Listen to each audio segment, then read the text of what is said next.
प्रयत्न करेल. सगळ्यांनी कृपया इकडे लक्ष देऊन ऐका. ओके. सह्याद्रीच्या छाताडावर नाद भवानी गाजे, काळ जात राहती अमुच्या रक्तात वाहती राजे. तुफान गरजतो आग ओकतो वाघ मराठी माझा, सन्मान राखतो जान झोकतो तुफान मातीचा राजा. म्हणजेच आपल्या महाराष्ट्राचे आराध्य दैवत, क्षत्रिय कुलवंत, राजाधिराज, योगीराज, श्रीमंत योगी श्री छत्रपती शिवाजी महाराज की. यदा यदा हि धर्मस्य ग्लानिर्भवति भारत, अभ्युत्थानम् अधर्मस्य तदात्मानं सृजाम्यहम्. परित्राणाय साधूना धर्मसंस्थान पार्थाय संभवामि युगे युगे, संभवामि युगे युगे. अहो, भगवंतांनी जणू या भारतभूमीला आशीर्वादच दिला आहे. या भारतभूमी जेव्हा जेव्हा दृष्ट अनिती अधर्म वाढेल तेव्हा तेव्हा या भारतभूमीवर अशा एका नररत्नाचा जन्म होईल. आणि खरंच तसं झालं की. अहो, दगडालाही पाजर फुटला, वाराही शांत झाला आणि 19 फेब्रुवारी 1630 रोजी या भारतभूमीवर छत्रपती शिवाजी महाराजांचा जन्म झाला.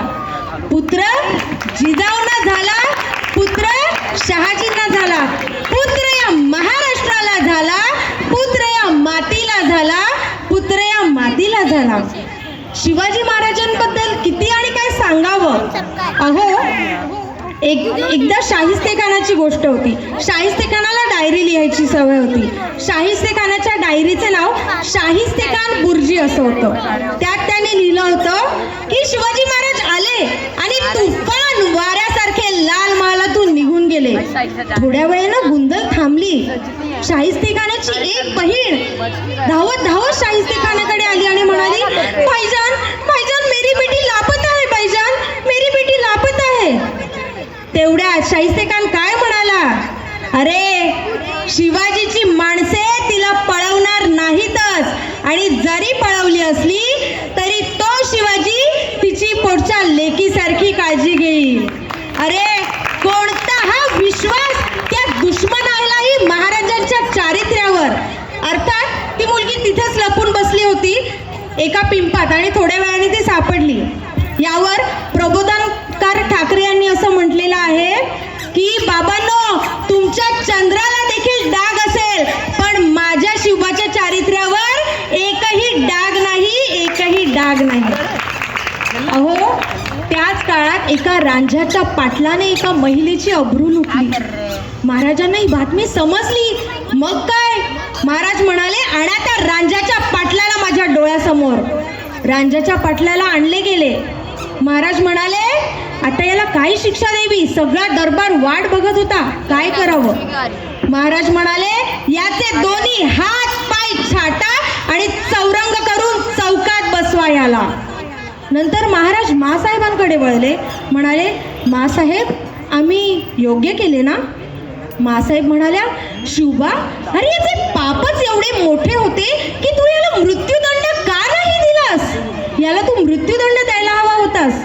पण यावर शिवरायांचं उत्तर ऐका, लक्ष देऊन ऐका. शिवाजी महाराज म्हणाले, मासाहेब, आम्ही जर याला मृत्यूदंड दिला असता ना तर याचा विषय इथंच संपवला असता.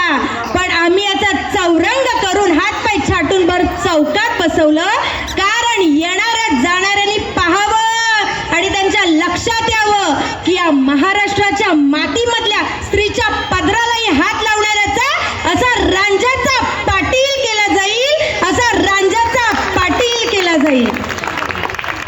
असे होते आपले महाराज.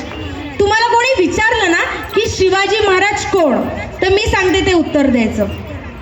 65 किलोची जो तलवार वागवतो त्याचं नाव येसाजी. 8 तासात घोडा दिल्लीवरून पुण्यात आणतो ना त्याचं नाव संताजी. ढाण्या वाघाला उभा सामोरा जातो आणि त्याला एकट्याच फाडतो ना त्याचं नाव संभाजी. हात तुटला तरी शत्रूशी लढत राहतो ना, त्याचं नाव तानाजी. 2000 सैन्याशी एकटाच जो झुंजतो ना, त्याचं नाव बाजी. आणि या सर्वांना एकत्रित धरून या स्वराज्याच्या नंदनवनाचं तोरण जो फुलवतो ना, त्याचं नाव शिवाजी, त्याचं नाव शिवाजी.